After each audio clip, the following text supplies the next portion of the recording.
and he's not been hit on the chin.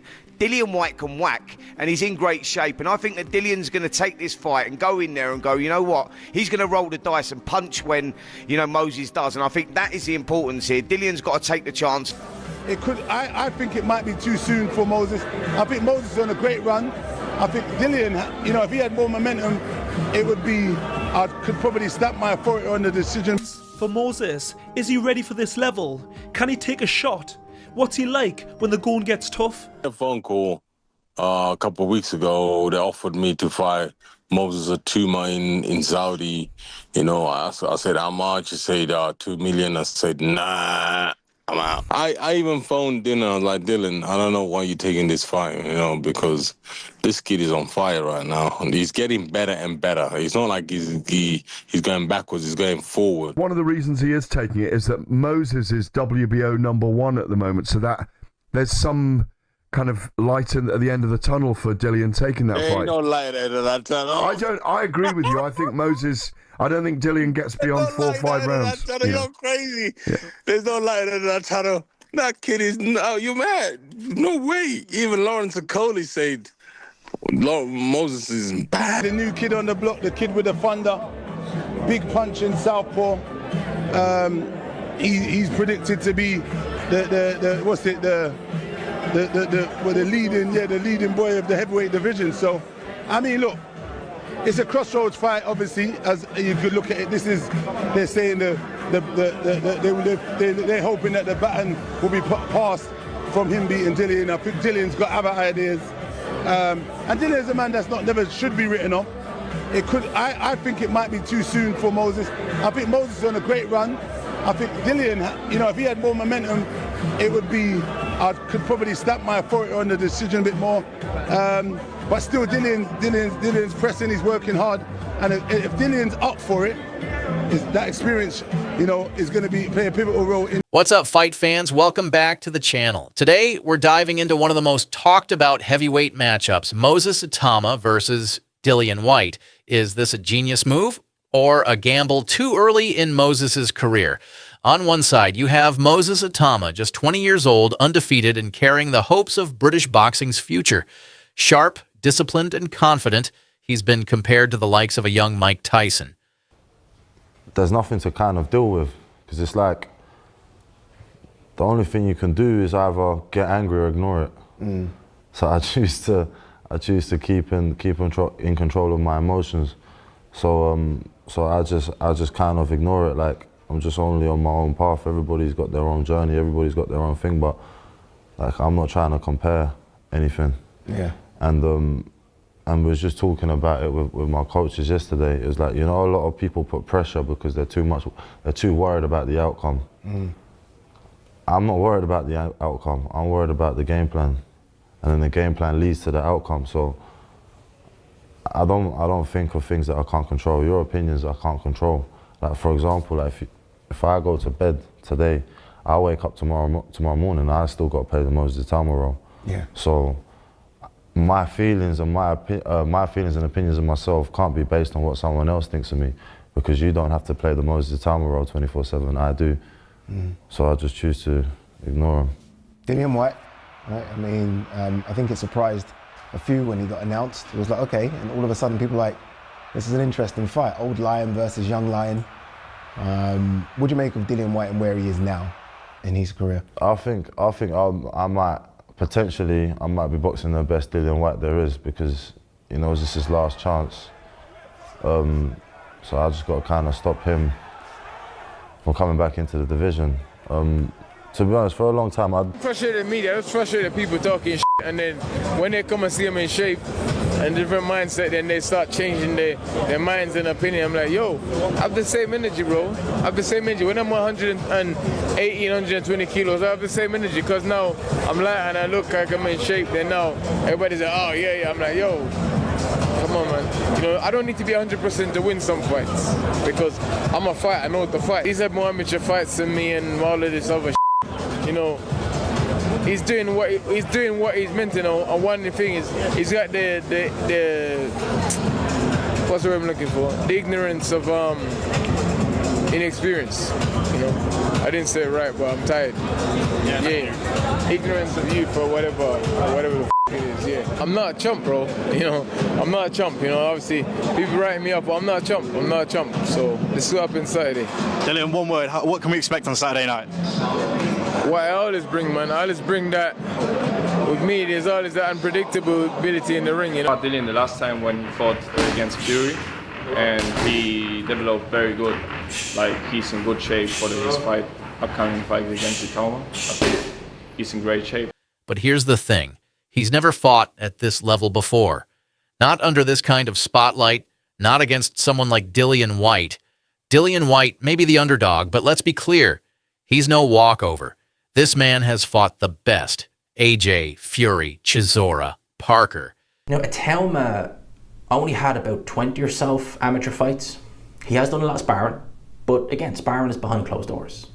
You're in an environment that you feel comfy in. You're away from the scrutiny of the camera. You're not allowed, strictly speaking, you're not really allowed, and most gyms won't allow you to record a spar. They might show you a glimpse of footage, but you're talking 5 seconds, maybe, if even. So he's been kind of away in his own comfort zone. He's fought on big shows as co-main event. I believe him against McKeon was co-main event on Fury Usyk too. But again, he's going in as the firm favourite against the fighter he's expected to beat, and he's the bridesmaid, right? He's fought in the he's fought in the York Hall a couple of times. He's fought low down the card. You know, Itauma's always been that guy. You know, he can learn his craft. He's not strictly, you know, the eyes of the world are on you, etc. Getting bigger, and you know, more people are talking about him, but still, you know, comfy at his own pace. Now his first headline. Bear in mind, Joshua's first headline, I believe, was at the O2 against Gary Cornish. Correct me if I'm wrong on that one, but I know he headlined that night. And this is his first headline. A pay-per-view in Saudi Arabia against Dillian Whyte, and all the media work that comes with it. You did a face-off on Monday. You had the grand arrivals yesterday. You're doing the public workout today. You're doing the press conference tomorrow. You're doing the weigh-in tomorrow. Or you're doing the weigh-in on Friday. Now you're doing fight night on Saturday. You'll have a press conference most likely after. Lots going on. Lots going on for a young man at 20. How is he taking all that? And that's what I'm wondering. It really, again, you know, you compare him to maybe someone like an Anthony Joshua, and it's like, well, AJ had, you know, all this experience in the amateurs. He had, you know, the Sky, you know, machine behind him and stuff like that, but he was a lot older than Itauma. Again, how old would AJ have been? What, mid to late 20s? 25, 26, thereabouts. So old enough to be, you know, a bit more sturdy in that. Does have me wondering with Itauma. It is a wonder. But personally, I think Itauma, when I look at him, I think that there's something there with this kid. I think he's got an old head on young shoulders. I think that this is the first, look, it's his first time headliner, it's the first pay-per-view. He's battle-tested, and according to his training team, in the best shape we've seen him in years. His jab looks crisp, his footwork is sharp, and above all, he's motivated. Whyte knows what's on the line. A loss here, possibly the end of his career. A win? He's right back in the mix. Relax. Moses has been performing under the bright lights, but what I'm saying is, it's still so early and he's got a lot to prove. Up until this point, I can't argue. He's passed every test with flying colours, but the problem is, he's passed so easily, he's missed out on valuable lessons along the way, and he's now got a very experienced veteran in front of him in Dillian Whyte, who's been at world level. Everybody's written Dillian off, but recently, seeing interviews and seeing training footage, I'm liking what I'm seeing. I've got to be honest, my mind's starting to shift. Let's take a look and discuss the key takeaways. I don't think I've ever seen you be this big an underdog in a fight. You are like 1-14. Dev asked Dillian, how does he feel being the underdog? And that's what makes it dangerous. As an underdog, you're underneath. You get up at them testicles and lock onto them, and it's game over. It's crazy really because, like I said, he's fought at world level, fighting the likes of Povetkin, Fury, Chisora, AJ, Parker,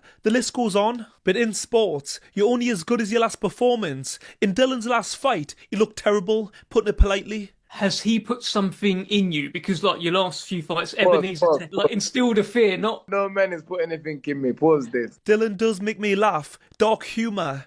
but maybe that says more about me. He says it the way it is. There's no sugarcoating. Dev says, is this the biggest risk he's took in his career? Which again is madness. All of them has been massive because you think no one's ever had me as the favorite. Think of one fight that was the favorite. Just think. Dylan's right. He's always the underdog. It's nothing new. How do you reflect on your fight with Tete? It was what it was. Listen, I've been walking the long, lonely, dark road for 3 years. This is the thing. People forget that fighters go through things outside of the ring which affect the performance, but us fans only judge the performance. At the end of the day, fighters are human, they're not robots. Then that fight for me was ask myself a question. Can I take a good walk and push through? Can I force myself to put the jabs in? Can I... He admits he wasn't in great shape, but that fight for him was about dipping his foot in the water and seeing if he still got it and still wants it. I had a few injuries and stuff going into the fight, but it is what it was. But that fight reignited the... That's why he's taking this fight so seriously. And when a veteran fights like his career depends on it, you better believe that's dangerous. Some experts say this might be too much too soon for Itauma. He's passed every test so far, but none of them were Dillian Whyte. This is real-world experience versus raw, explosive talent. Not really seen him, and that's where his weakness could be. Of course. I mean, if you try to go out there and blast him out, you're playing into his hands because he's young, he's fast, and he can punch. So sometimes you gotta walk him down. You've been part of the Dillian Whyte team now. Dillian Whyte joined you, right? He left Mark Tibbs and said, okay, I need Buddy McGirt. You've been part of the team for a while. Do you have any say on the opponent? Now, does he come to you, for example, and say, look, okay, this is what we want to do, and then you can kind of give him guidance? Or is it a case of, this is the opponent, get me ready for this opponent, buddy? Well, it's like this. In a situation like this, when they come to you, he said to me, listen, buddy, this is what they're putting on the table for me. I said, so what do you want to do? I mean, I don't want to say, yeah, and you're not feeling it. I want to see what you're feeling. And he goes, I got to go for it. So, all right, let's go. We're a team. So if that's what we got to do, that's what we got to do. I mean, if we got to go through this hailstorm to get to the other side of the we got to do what we got to do. Buddy, I saw something the other day, and I don't believe you. I want to pull you up on it. I think I saw that you said you haven't seen Moses box before, and you don't watch your opponent's box. But I don't believe you, buddy. I don't believe you. I swear to you. I will not lie to you. All of a sudden, people have seen the shape that... I saw a video, which I'm guessing you guys have seen as well, of Dillian Whyte hitting the heavy bag and doing a bit of sparring. Sorry, a bit of shadow boxing. He looked incredible. Dillian Whyte... me and G-Man did the look back, didn't we? Dillian Whyte versus Chisora. And Dillian Whyte looked in incredible shape there. And I was thinking, if he can get close to that, he's close to that. He's close to that. Dillian Whyte in his last few fights has been around the 260 mark. I think he might have even been heavy for a couple. I think he looks low 250s. And all I can ask from a fighter, this is why I get so pissed off with Martin Bakole, just get in shape. Like, skill's skill. You're not going to change a fighter from fucking where you are to Muhammad Ali. I'm not asking for that. Just get in shape. Dillian Whyte has ticked that box. And he's like, okay, if you think I'm going over to Saudi Arabia just to get smoked by this 20-year-old, we'll see. That's what I'm taking from the shape I'm seeing him in, because he looks incredible. And also, when he's firing out his jab in that little shadow boxing, his arms are so long. Like, Dillian Whyte, compared to his body structure, he has overly long arms. What I'm getting at is that Dillian Whyte can box a bit as well, He's not just a brawler. Like, he's been tagged as this brawler. He can box a little bit. Is he a better boxer than Moses? No. But that jab could be key. Jab's always key, right? We always talk about it.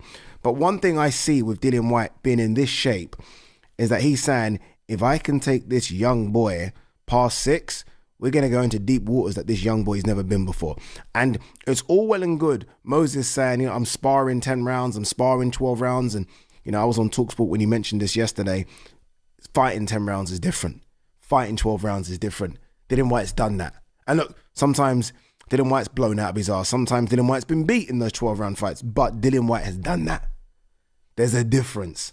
And Dillian Whyte, for me, looks like a guy that's in shape to go the distance, or to at least to ask questions of this young pup. Old lion versus young lion. So the big question is, can Moses handle the deep waters Or will Dillian remind the world that hype isn't enough to survive at the top? Since like late 18, right? I remember him knocking out Lucas Brown.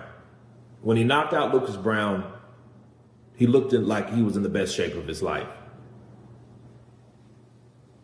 He looks similar or better now, which is very impressive. And I think, like Terrence Crawford, people are now looking at Dillian Whyte. You know, seeing is believing. You know, when we see results, we start believing in those results. I think now people understand that Dillian Whyte has taken this very seriously. He's been out of the ring for a long time. His last two opponents quit. Teta and Hammer, they both quit. And I think that Dillian, this is his last hurrah. If it's his last hurrah, if it's his last time to shine, he has nothing to lose. Why not go out with a bang? Why not go in the best shape possible? Why not do what you're supposed to do in training camp? Okay, because you can't really predict what happens in that ring except you and that other guy. It's up to you or that other guy. But in training camp, you have a team around you. You have determination, you have motivation, you have discipline more than likely, okay? And I think that Dillian Whyte is looking great, bro. He is looking great. He doesn't have the unbalanced body type like you normally see him. He's too big upper body, the legs are small. You know what I mean? He's throwing, he's all off balance because of the imbalance of his body. But I do think that Dillian Whyte will come in to make a splash, and this is how you're supposed to look if you intend on doing it. I love the way he looks. He looks great. He looks in shape. He looks like he's ready for a battle.